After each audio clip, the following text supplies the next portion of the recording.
Uh, I'm now joined by Henrike von Platen, initiator of the Fair Pay Alliance, an economist and fair pay activist. Welcome to the studio, Henrike. Hello. The German Statistics Office says that 3/4 of the gender pay gap is explainable by factors like part-time work, women's job choices and all that. The adjusted gender pay gap is just 5.6%. It's still a gap, but nothing to write home about, really. Well, there are people going on strike for less than 5%, so where's the problem? And also you said that it's explainable, the difference between the 5 or 6 to the 21. If you can explain it, why don't we solve it? That's a very good question. But if we're looking at these 5.6% that we cannot be explained, what are the reasons for that, for example?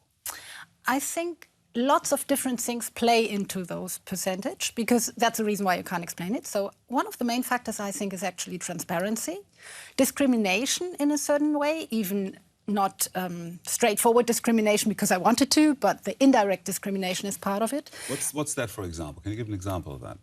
Well, like, for example, when you apply for a job and you talk to the person that is hiring you, and if you are a man or a woman, you will be put in different cupboards depending on what you say. So it's an indirect way how the other person decides if she likes you or she doesn't like you. It's not on purpose that the woman at that point might get less. It's just like a categorization that I'm opening in my head.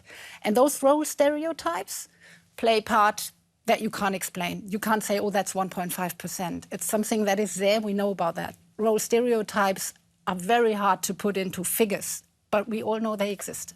And with transparency, it's the same. We don't know where it plays in. It will play in at every point. If I don't know what I earn, or I can't compare myself. So that's also part, for my sense, for the unexplained rest. It's often said that women do sell themselves too cheaply to employers. What do you say to that? That they don't negotiate hard enough? Well, they do negotiate differently than men negotiate. That's for one. That's true. And can't they just negotiate like men? They can. The trouble is, if they do that, the reaction isn't in their favor.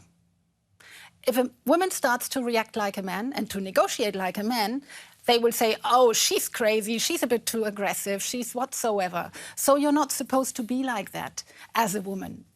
People expect a different way of talk, a different way of giving herself from women and men. And that's why you just can't say women need to act like men. It will not solve the problem.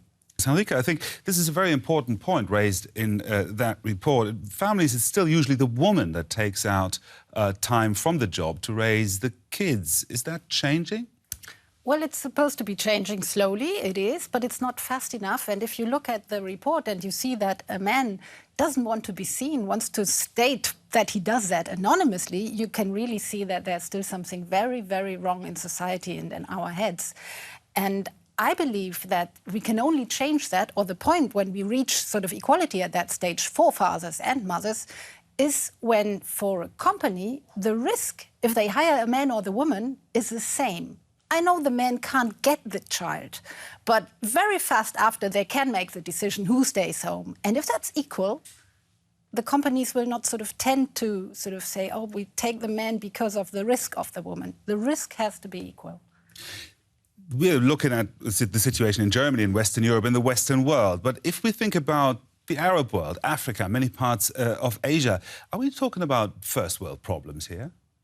Maybe sometimes it's like that. It sometimes feels like that. You have the sensation in countries where everything is great and you have all possibilities. It's very comfortable. The wages are high.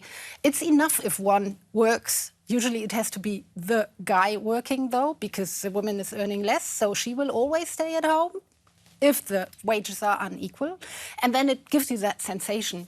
But there are countries where you wouldn't even think about it, like Tunisia, for example, where it's absolutely normal that women are in business. They have their own companies, they are in top positions. So I think it's a matter of really looking at the world as one world and try to see what do others already do and why does it come that in Tunisia, for example, this part is a lot better than in Germany. So we can learn from Tunisia in this case. Do we need to force families to make decisions like the father stays at home, or should that be negotiated inside families? Briefly, if you can. Yeah, I think it should be negotiated inside the family, but on a fair basis. You have to give them the possibility to negotiate fairly, which means if the wages are unequal, if we have a gender pay gap of 21%, it will always be in the negotiation process of the family that in the end the woman might stay home because of the higher wage. So I think you shouldn't push it, but you should give them the fair base to negotiate. Henrike von Platen, thank you very much for joining me in the studio today.